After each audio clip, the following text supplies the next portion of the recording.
Welcome, coaches, to this free training on how to overcome sales objections. And I want to start this free training with a little story that I shared the other day on Instagram as well.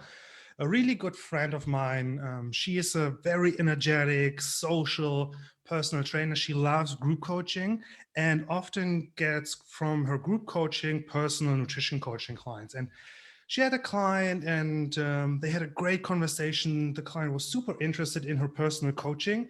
So they sat down, had a coffee, back and forth, super energetic. But the moment my friend dropped the price, the face of the client went cold, the whole conversation went cold, and it almost felt like she ran away because the price was so high. So my friend reached out and asked me, this has never happened to me, at least not really great connection. And then there was this issue with the price. And maybe you've experienced something similar, that they say, oh, that's too expensive, or they say, I have to talk with my spouse, or right now it's not a great time, follow up with me in a week or in a month, whatever it is.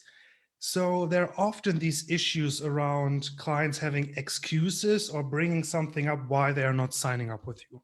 So I'm super excited that Nicole is here with us today, because Nicole is a sales coach for health and nutrition coaches, and she will share with us her 5-step approach to overcoming these objections. So Nicole, thank you so much for being here.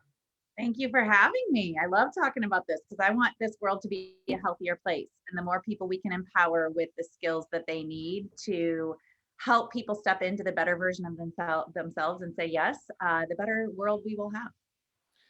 That's awesome. So I will quickly check if everything is working fine. It seems like it. So before we jump into the actual content, Nicole, and for everybody who's watching, I want to make sure that you're not wasting your time with us today. So this won't be the best time investment for you if you're thinking that Nicole will share some magic words and suddenly all objections will disappear. This will also not be the best time investment if you're not ready to learn and do something different. So if you're stuck in your ways and you want to do quick sales without building strong relationships, then you will be disappointed about this conversation. However, if you're into coaching because you love the long-term connection that you build with clients, if you're ready to step into what you can actually do and share your full gift so you can actually sign up more clients and have a bigger impact, then this is the right thing for you. So Nicole, you're going to talk about sales objections. I'm curious, how did you come up with some of the solutions you're going to share with us today? A lot of trial and error, a lot of practice. That's how we learn the best, right? Yes. And just really understanding the psychology of what makes people buy. That's a big piece of this. It's really important to understand what motivates people to want to change, because change is not easy for people. We don't typically enjoy it. So having that understanding before you get on a call with somebody of what is going to incentivize them and make them want to step into that opportunity is really important. And I'm always curious because experts come into these conversations and they share these great insights, and you often feel like, ooh, they have this magic ability. So I'm curious, what are some of the mistakes you have made along the way? I don't know if we have enough time, Robin. Um,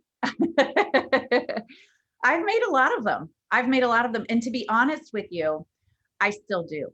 I'm a sales coach and I'm really good at what I do. But I will notice if for example, if I'm out of practice, maybe I haven't had a sales call in 2 weeks. I will notice sometimes I'm a little rusty, right? This is no different than anything else in our life. We want to get into a rhythm with it. We want to get into a flow and be practiced with it. This is a skill, especially as a business owner. The number one skill that you have to know to have a business is how to sell. And I mean that, we can talk about a lot of other things, but that comes from building relationships and seeing opportunities. But if you can't sell, then you don't actually have a business because you're not bringing in revenue. So most importantly is understanding how to have those conversations that turn into clients and practicing over and over and over again. It's not really a popular opinion or a popular piece of advice because people want the magic pill. They want to say, just tell me what I need to do so that I don't have objections. Practice. And then they're like, no, but what else? Well, that's really the most important thing is practicing. And I'm going to go over some really important things today as well, some tips that are going to help eliminate a lot of the objections that we typically hear. So there's some art to it, there's some skill to it, but definitely practice is a big part of it. Yeah, and whenever you talk about objections, for me, my coach heart jumps up because for me, it's really very similar to the resistance during the change process. So you make a suggestion and the client kind of feels stuck and there's this and this and I don't know. So I'm super excited to learn more about this. And for everyone who is watching, at least I see Doa already. Have you encountered any sales objections in the past? So let me know. And I want to make sure that you know what you're getting yourself into. So Nicole already talked about this a little bit. So we will talk about processes to overcome these objections, but it also means that you feel more confident. We talked about practice. So you actually have a clear strategy on how to approach sales objections. And also we want to try to be in line with our values. We don't want to just push or always assume that there won't be any objections. So we also want to value and highlight the coach-client relationship. So this is going to be helping you gain more confidence, but also plainly make you more money and have a bigger impact because you have more clients. So if you're watching and you're interested, let me know. If you're excited about the conversation that we are going to have, let me know. William is also here. That's awesome, from Sacramento. I'm super excited. So Nicole, the first question that I have, we have already talked about objections. What is an objection in your definition? It's a really good question. So in my opinion, an objection is actually a buying signal. If somebody flat out just didn't want it, they wouldn't still be in the conversation with you. They'd be very clear, no, this is not for me. I know that this is for sure not something that I need. And I use a really funny analogy that I think works. I tell people, if you were to ask someone, I'm going to stab you in the fork or stab you in the eye with a fork, how does that sound? If somebody asked me that, nope, I don't want it. I'm not going to have objections to that. I'm not going to say, do you think it would hurt? Is my eye going to bleed a lot? I don't know. Like, I wouldn't ask questions around it. I'd just be straight up, I don't want that. So when people start objecting, it's really just they are looking for more information. They're looking for help in making a decision that they want to make. They're just having trouble making it. And in our industry and what we do with health and wellness, a lot of people are in the situation they're in because they're used to making poor decisions for themselves. Mm-hmm. And in that moment, we're asking them to make a good decision for themselves. And that's difficult for them because they didn't get to the position they're at, whether that's overweight or stressed out or, whatever it is that we are specifically addressing with our niche in health and wellness. They got there because they made some poor decisions, no judgment or anything. But now we're asking them in this moment to make a positive one. And that's not easy for them. They've conditioned themselves to not choose themselves. And now we're asking them to say yes to themselves. So I think an objection reveals a lot about the person because they really do want what you're talking about, or else they wouldn't still be in the conversation. So it's a buying signal. Oh, I love that because it flips the script in a way. Often when we hear something like, oh, that's too expensive, our own insecurities pop up like, yeah, actually I shouldn't charge so much. But by having this reframe, like, oh, they're actually just needing a couple more information and maybe a little bit more persuasion or some good reasons for them to justify their decisions. That I love this reframe. And I'm curious for those watching, is it going to help? I see the first couple of likes and laughs popping up on my screen. So that's really, really awesome. Mm-hmm. And can you tell us a little bit more? What are some of the common objections that you see in your own practice, but also with your clients? Well, the number one is what everybody hears, money. I Mhm. would say that's the number one objection. Time is a big one. People don't want to compartmentalize their life in a way that they will set aside time and make this Mhm. commitment to bettering themselves. So, they see themselves as too busy, or when I get the time, it's like a nice to have, not a must have. Mhm. So they'll put it off. So money, time, um, let's see, what's another? I mean, those are probably the two biggest. The other thing about an objection, and I want people to hear this for what it is, we actually want the objections because sometimes the objections are revealing that the person isn't the right fit for what we're talking about. Mhm. And when we listen carefully, which is a really important skill in a conversation, especially as the coach, as the business owner, we want to practice active listening. And when we're listening, they'll tell you, like I had a sales call just 2 days ago, and I was very clear within the first 10 minutes, this is not somebody that's the right fit to work with me. Mhm. And I mean, I still continued the conversation. She was a perfectly lovely person. It just was not going to be the right fit because she wasn't in a place where she was ready for the work that we would need. So we need to actually welcome the objections for a couple of reasons. Number one, it may be revealing that we don't want to take that person on as a client because not everybody's meant for us.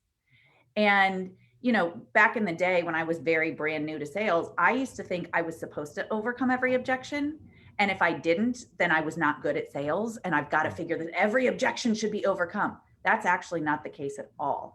So, number one, we want them because they may be revealing that that person isn't the right fit. Number two, it's like I said earlier, it's a buying signal. And it's helping us in a couple of ways, helping us help them make a decision. It's also helping us as the business owner. Wow, where am I not quite articulating the value? Why is this person still asking questions? Where could I maybe, and this is like a bigger picture, but where could I tweak some things in my messaging and in how I present this information so that this isn't a question that somebody has? Sometimes it's just clearer messaging, but when you're in the moment in that conversation with somebody and they're asking questions, typically it's very much a buying signal because they, like what you said a minute ago, they want proof, validation, justification for why they can overcome their fears and say what they really want to say. That's really Mm. I love it. There are so many great points. For me, one is the idea of if I don't overcome an objection, I'm a bad coach. And that so often comes in the coaching process as well. When the client comes back and they didn't change, then our heads and our thought gremlin starts, oh, you didn't ask the right questions, or you should have done this and this, or this and this. So stepping away from this, from these deceptive thoughts that you always have to be perfect all the time. And the other part, and I've talked about this recently a little bit more about these different levels. So you have sales conversations and you notice what are some of the objections that come up. So you can be more clear in your social media posts, on your websites, in your FAQ, for example, that you can proactively start to address these objections. And I'm curious because you're working with clients all the time. What are some of the most common mistakes that you see that coaches make when they're not used to this way of thinking? one of the number one mistakes is that they buy the other person's excuse. And what I mean by that is on every conversation, on every sales call, somebody gets sold. Either they get sold on your program or you get sold on their excuses. Mm. And it's a very, it's tough because we also, like I said, sometimes the objections are there because we need to hear that that person isn't the right fit. And we also need to practice discernment between, am I hearing that this isn't the right fit, or am I hearing something that I'm falling for, that I'm essentially buying their excuse? Like when they say this is too expensive. Well, let's really break that down. What does that mean? What's too expensive? And they're looking at it from one lens of like physical money, of actual money, but like what's the cost to you not getting healthy? What's the cost to you staying in the same place and continuing on the same path? What's the cost if nothing changes in your life? And where are you going to end up if you don't make those changes? And so when we're talking about too expensive, what does that actually mean? And, I think really understanding that people are available for buying into somebody else's logic if they haven't done that work on themselves yet. So the mistake I see is that if somebody says it's too expensive, the coach immediately goes, oh, maybe I should charge less. I don't know. Am I charging too much? Do I really know what I'm doing? Am I good at it?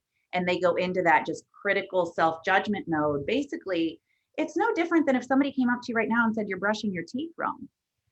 You wouldn't spin out over that and be like, oh my God, am I brushing my teeth wrong? Should I do it different? Should I do it for 3 minutes instead of 2 minutes? I don't know.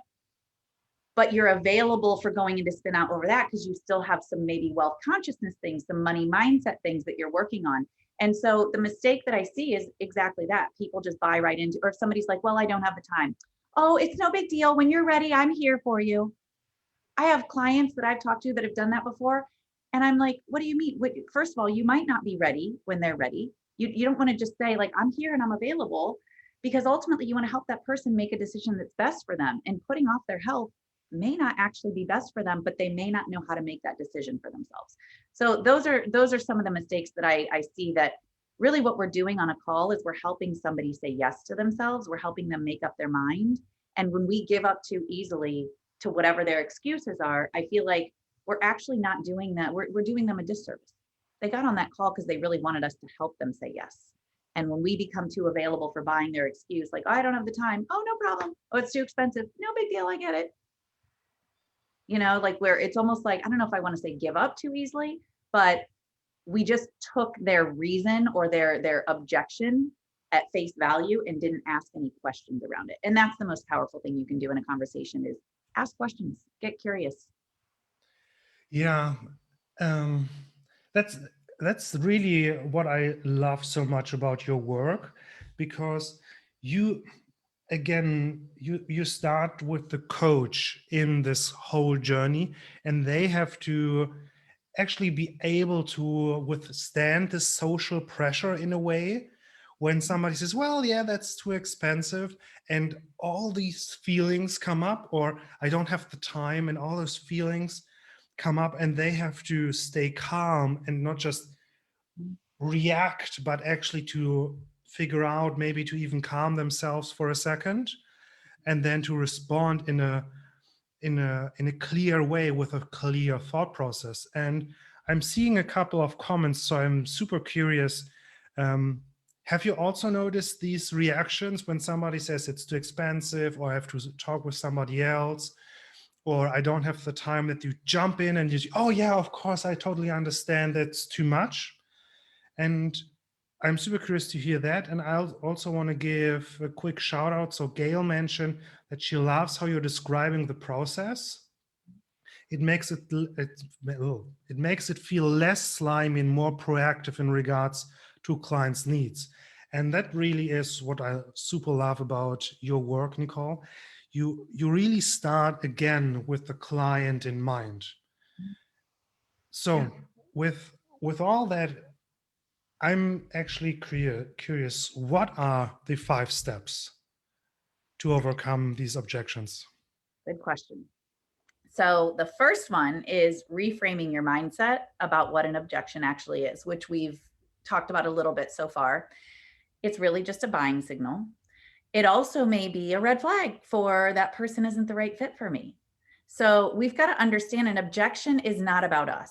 I always quote the 4 agreements. Don't take anything personal ever. I don't know if you've read that book, but that was a big game changer for me when I realized that. And it's very applicable to this, because a lot of times, and this goes back to a question you asked me a minute ago, a mistake that I see coaches make is they take the objection personally.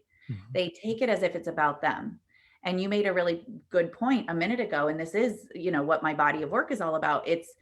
Let's make this about the client. Quit making it about you. When people are like, I feel salesy, and I know this is a little bit of a tangent, but this happens a lot. People are like, I feel salesy. And I'm like, well, then quit making it about you. Make it about the person who needs your help. Like, you're not selling a piece of shit on a stick, pardon my French, but like, you're selling something that genuinely will change somebody's life. You're not trying to sell them something that they don't need. And so, the idea that an objection is about us is what we need to, we need to become completely unattached to it. So an objection is really just a buying signal. People are asking questions because they're legitimately interested in what we're talking about. The example I like to use is if you walk into a store and you hold up a shirt and you're like, how much is this? You want the shirt. You're not picking things up, asking how much it cost, because that's another area where people get really uncomfortable on calls. They're like, okay, I've talked about my program. The person's really interested. And now they ask me how much it is. That's a good thing. That's a good thing. That means they're interested. So understanding when people are asking questions, it's not personal. They just want more information and they want help making a decision. And an objection isn't a bad thing. It's a really, really good thing. And it's an opportunity for us to ask some more questions. Sometimes people will ask a question and they'll say, I don't know, like, what's the investment? Or, and I might say in that moment, if somebody says, well, what's the investment for this? I'll say, well, what is this worth to you? What does this mean to you? Not because I don't want to answer the question, but I want to understand why they want to make this investment. And I want them to hear it too. So a lot of times it's just an opportunity to ask some more questions to them to get really clear on what it is that they're looking for and how you can really, truly help them. So that's the first one.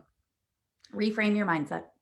I absolutely love it because, again, it plays so much into the coaching process later on as well. Because when a client comes back, it's so easy that they're not changing about us. Oh, I did all the things wrong. Instead of just acknowledging that they are in control. And if they decide not to change, it's not about me. And I think it's still one of the most difficult things to understand as a coach is that the results that a client get is not a reflection of your skill. It's not a reflection if you have really great results, but also if they don't change at all, it's also not a reflection of your skills.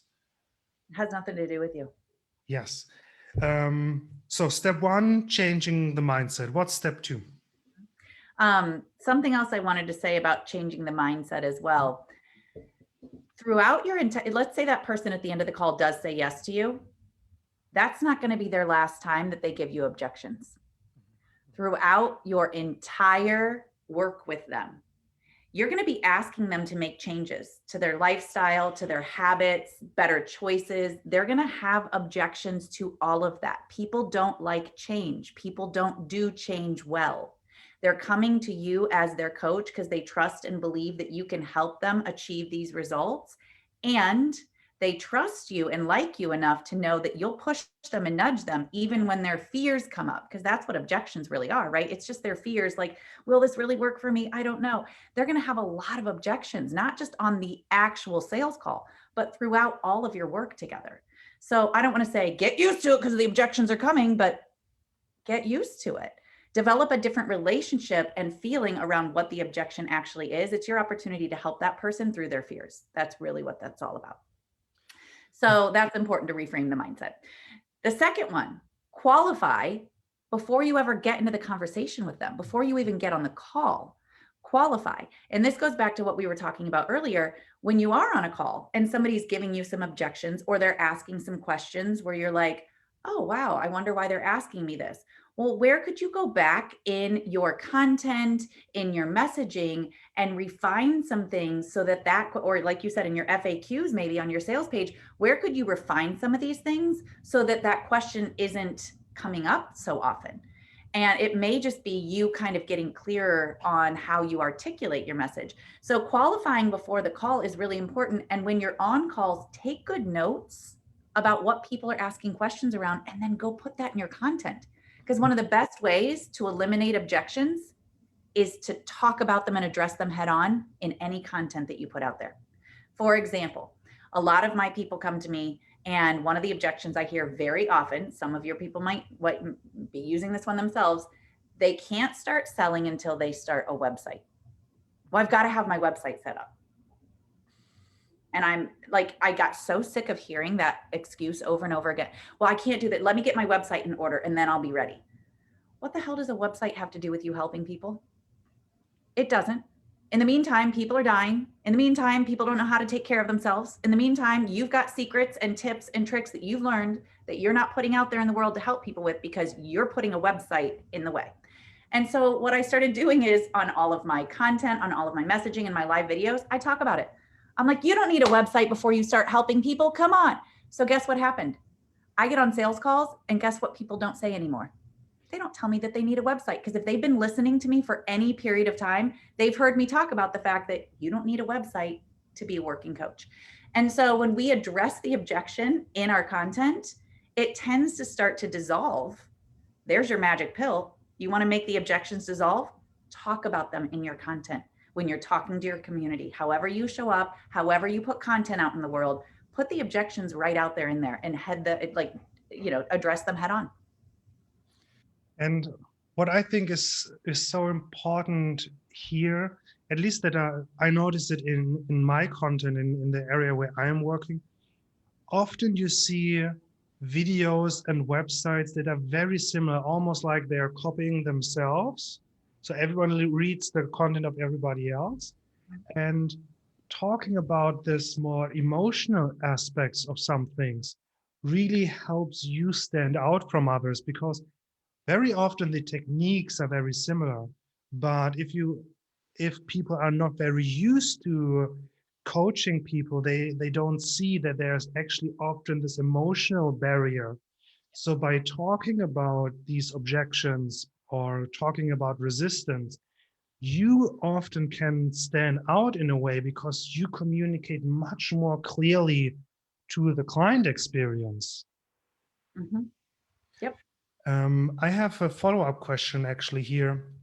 So the website is one place, but how would you suggest, for example, in a social media post to address an objection? Do you have a couple of ideas of how somebody could use the social media post? Mm-hmm. Storytelling is really powerful. Stories is how you sell more than anything. The facts only tell. I have people that are like, I have a couple of clients who are weight loss coaches, and they'll straight up spout out facts.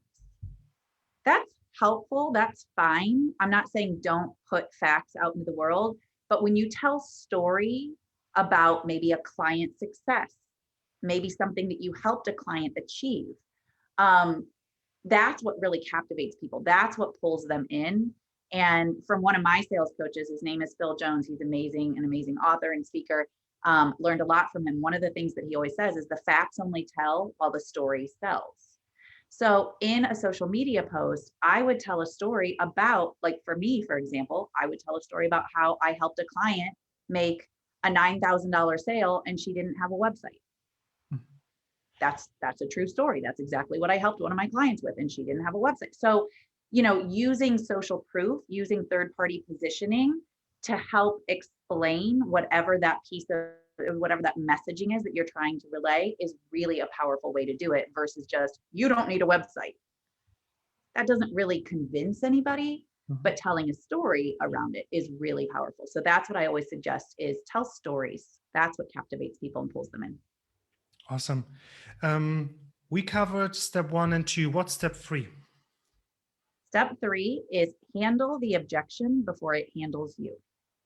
So this is kind of the same as what I said in step 2, which is qualify before the call, but that's in your content, that's in your messaging, that's before you're actually in a conversation with the person, right? And you can also have a questionnaire that they need to fill out before they get on the call. So qualifying before the call, important. When you're on the call, handle the objection before it handles you. What I mean by that is, you're going to do a little pre-framing at the beginning of a call that you're on, right?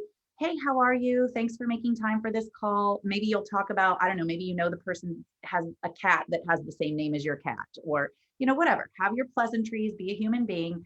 And after like a minute or two of exchanging that, then you say, hey, thanks for getting on this call with me. I'm really grateful that we get this time to discuss what you're looking to do. And right then and there, their guard is down. You've had your little pleasantries, you've welcomed them to the call. They're not putting their guard up like, oh, I've got to be ready to say no, because it's not that they want to say no, it's their fears start coming in at the end of the call. If you ask them questions at the beginning when their guard is down, you'll find out information that you need to know so that when that objection comes up, you know how to address it. For example, if you say, listen, I know that you're really interested in some of the services that I offer. And I know we're here to discuss some things about you and what you're looking to do. I'm curious, if you feel aligned with everything we discussed, are you prepared to make an investment today? Just ask them. They'll tell you. Yeah, if I feel really good about this, yeah, I'm ready. Cool. That also comes with qualifying before the call. When you have information posted somewhere so that they know all the information they need before they get on that call, then they're not getting on that call to just find out the price. They're not getting on that call just to find out what the package is. That's all available to them. They can go look at that on your website or your Facebook page or wherever you post information. And so when you get on the call, they already have that. They already know what's going on. And another question that I really like to ask is, hey, what would make this call a success for you? Mm. Another question I like to ask, who else in your life does this success impact? Who else in your life do these results affect? And they might say, oh, well, because we always hear the spouse is one of the excuses, right? Oh my gosh, my wife would love for me to feel better and have more energy. And, there's a lot of things she asks me to do, and I'm just worn out by the end of the day. And I know if I actually took care of myself better, she'd be a lot happier. Great. So then when we get to the end, I mean, you're not gonna say this, but then when you get to the end of the phone call and he's like, well, I got to go check with my wife, you can say, well, I know you mentioned how supportive your wife is and how excited she would be. What do you think she'll say when you talk to her about this? Mm. Then it's just a conversation. It's not them coming with I've got to check with my wife. I don't know what she's going to say. Well, you already shared with me how your wife feels about this. So asking those questions at the beginning is you handling the objection. Let's just put the objection out there. You probably have a wife. How does she feel about this? You probably what's your time commitment like? Are you ready to commit to making these changes in your life? Ask that at the beginning so that they can't use it against themselves at the end, because that's really what they're doing. They're just looking for reasons to justify their fears. So I like to just address it head on from the very start. I love that, because it in a way it throws them off guard, but it also deepens the connection, and you learn more about their identity, their values, their priorities before there's actually any pressure. Because in the beginning we are getting to know each other. I want to understand how you work. Yeah. And then you have actually a good solid foundation before you help them make a decision. Yeah. So for those who are watching, let me know, how do you feel about this approach? I am super, super excited, and I was super, super excited when I learned about this. Let me know in the comments how you feel about it. Then we have step 3 is handle the objections before it handles you. What's step 4? We already talked a little bit about this, and this is one of the most powerful ones. Active listening. You'll hear everything you need to hear if you just listen. And, I had a call about 2 weeks ago with a woman, and her objection was money. And she said, this is a lot of money. I'm afraid, I know I want to do this, but I may need to put it off. And then I kind of took her in a little bit of a different direction just to talk about something else. I said, well, tell me a time where you invested in yourself and it felt really good. So we just started having another conversation. And then she said, without realizing it, she goes, well, I have the ability to make money whenever I want. And when I decide that I want to make money, I can just go do it. And she stopped herself and goes, oh. And I said, what just came up for me or for you? And she goes, I just realized I was telling you I don't have the money and I'm scared to do it. And now I just heard myself tell you that whenever I make a decision that I can go make money. I said, so what does that mean to you? And how does it feel? And she goes, it means that I'd be silly if I don't say yes to you right now, because I know I want to do that. But I didn't say or do anything. I just listened and reflected back to her. She actually heard it herself. And that's where our power is. Our power is letting them hear what they are saying. It's more powerful for them than it is for us. So when we listen, when we actively listen and ask good curiosity-seeking questions, they say everything that they need to hear in addition to us. So it's not about convincing them to work with us. It's about getting them to see that they're either choosing themselves or they're choosing to put themselves last. And their answers to questions will allow them to hear exactly what's going on. So active listening is a big piece of it. You need to know their pain points. Really, like I always like to say, if you can't say to somebody, because you said XYZ, I would recommend my ABC program, then you're not actually listening to them. You're just trying to sell them something, Mhm. right? When you get on that call and you're like, I hope they buy my package. I hope they buy my package. I want them to buy my package. Well, listen to what they're saying.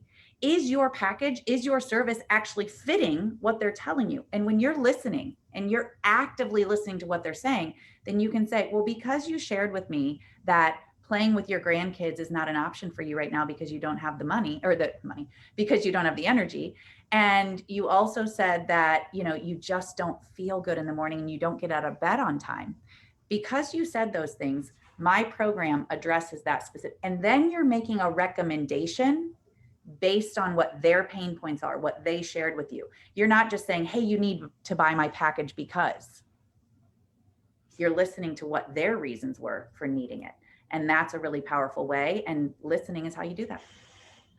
Yeah, and I think your approach is not only so similar to the actual coaching process.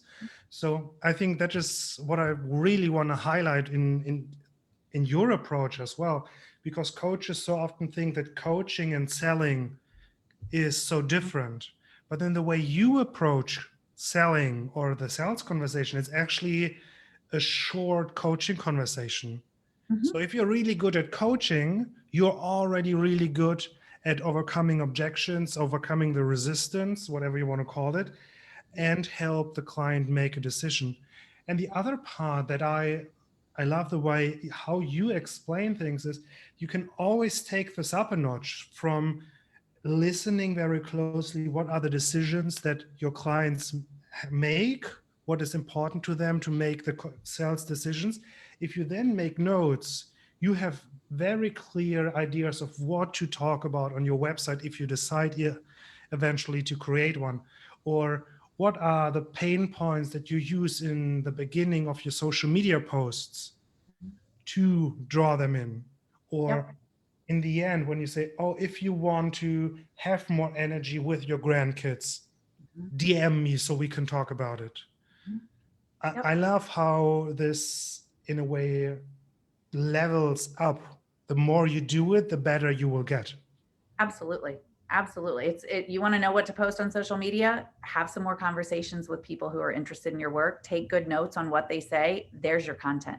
Another thing that I really like to, and I know this is a little bit different than what we're talking about with overcoming objections, but take the objections you're hearing from that specific person and talk directly to that person when you're doing a live video. Don't say their name, but you're talking to them. And guess what? Everybody else in your audience thinks you're talking to them too, because if one of your ideal clients has that thought, they all have it. So I did this once, like 2 years ago. I had a woman on a call. She was really interested in working together, but it was too expensive. And ultimately, I heard what she was saying. I listened to her. I take notes on every sales call that I have because I'm like, oh, that's an objection, or that's something that would be really good to address in content. And I got on a live video a couple days later, and I was talking directly to her, did not say her name, but I was talking to her, and I offered a package that basically aligned with exactly what she told me on that call. And she bought it right there on the live video. In the comments, she was like, I'm in, that's what I want. And I just listened to what she had said on the call. And then I spoke directly to her. I ended up selling 2 more of those packages on that call, because it turns out what's personal is universal. What one of your ideal clients is saying or thinking, they're all thinking. So it's really powerful to, in your mind, think of that person when you're talking about it. Nobody knows you're talking to that person, but everybody hears it because they think you're talking to them. Yeah. So here's a little secret for everyone who's watching my YouTube videos, for example. Many of my videos are inspired by questions, and I always open their Facebook profile while I'm writing the content, because I'm thinking about, okay, this person, and I see their Instagram feed or their Facebook feed, whatever it is, and I see this person and I write a video for them. Mm-hmm. That for me is the whole idea behind this abstract create your ideal client. You actually have an average of all your clients. Mm-hmm. So if you're ever struggling to create content or make it specific enough, take a Facebook profile or an Instagram profile from your clients and look at that profile and create a video for them. Yep. Step 4, be an active listener. What is step 5? Everybody's favorite, practice. Mm-hmm. Practice. You're not going to get better at this if you're not actively doing it often. And it doesn't even need to just, because some people are like, yeah, but I don't want to like mess it up on a sales call. Like I want to, okay, great. Then practice in the mirror. Call a friend that you went through your certification program with and ask them to do some role play with you. One of the most powerful ways we can do this is role play. I mean, as a sales coach, it's one of my favorite things to do with my clients. Like, let's role play through a sales call. I love it. And practicing is what we said at the very beginning of this call, which is a really important piece of all of this. It builds confidence.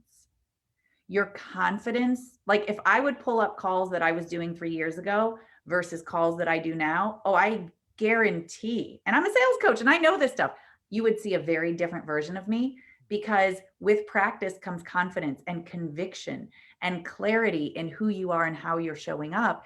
And I do exactly what you just said a minute ago, Robin. I treat every sales call like my first coaching call with that person.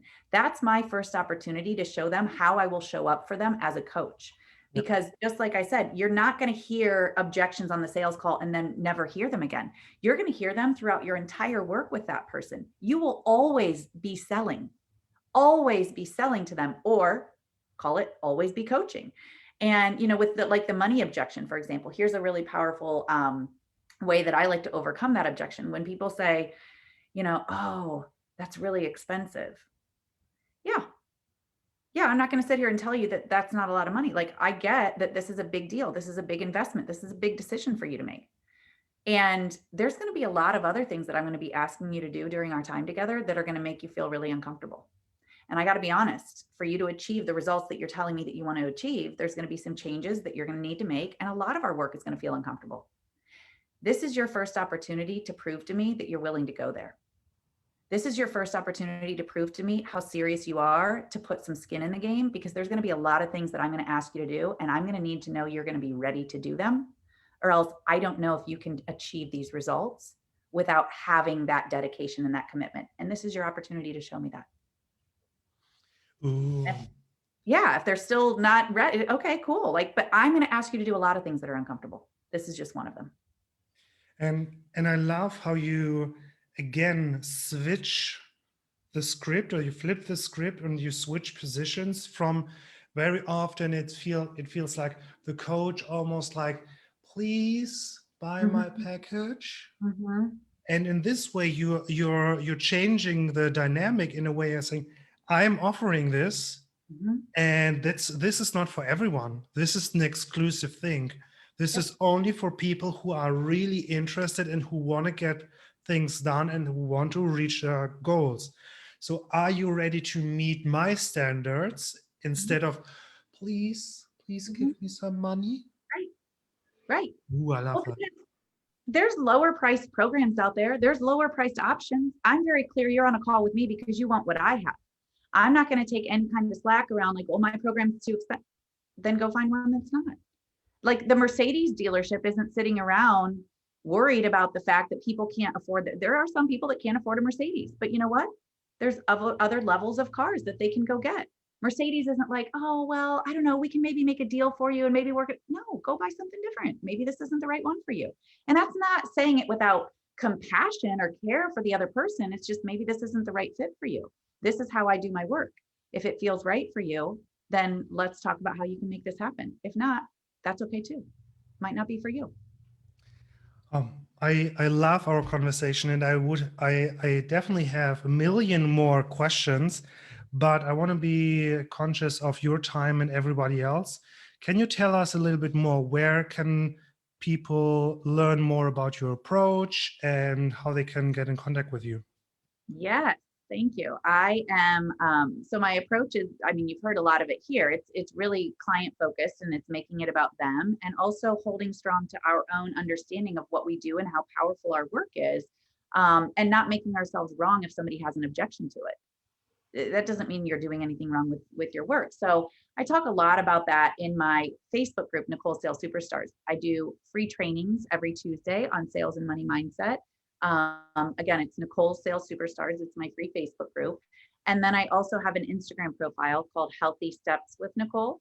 And there's a lot of really valuable content on there as well, videos and a lot of different instructions. And those are the two places that I show up most often. I also have a really fun freebie that is like super helpful for people. I'm happy to share it with your audience. It's called 33 Places to Find Clients. And it's a training video that I did where I literally reel off 33 different places that if you're sitting around going, where are my clients? Where do I find them? Go watch this training video. It has a workbook that comes with it so you can take notes so that you know exactly where you need to go and show up so that you can start attracting the right people into your world. Yes. So I'm in her Facebook group as well. I love the engagement. I love the tips. So for everyone who's watching, I highly, highly recommend that you join this group. I have put a link to the Facebook group, to your Instagram, and also to the free training video all in the description. So if you're interested, definitely check that out. There's one more question I'm curious, Nicole. So if somebody didn't really listen for the whole conversation, which is a big mistake, but you only have 1 minute now to give them one final advice to improve their sales conversations, what would be that advice? Get behind what you're selling. Selling is serving, and your confidence and belief in yourself is what will sell, right? Like people, I like saying this, I learned this from my coach. People will see your vision once you do. So this idea that you need validation from somebody else or the fact that somebody else has an objection should make you feel bad about what you're doing and what you're selling. Like you've got to build that confidence and that conviction in who you are and know that if somebody isn't right for your program or doesn't want it, they're not wrong. You're not wrong. It's just not the right fit. And that's okay. So really more than anything, just understanding what you're doing is beautiful work, selling is serving. And when you show up consistently and you really believe that, the right people will find their way to you. Ooh, I 100,000% agree. So for everyone who's still watching, thank you so much. Make sure that you check out the links in the description. And Nicole, thank you so much for taking the time, and I hope you have an amazing day. Thank you for having me. And I hope you have an amazing day as well. And everybody else watching, thank you so much for being here.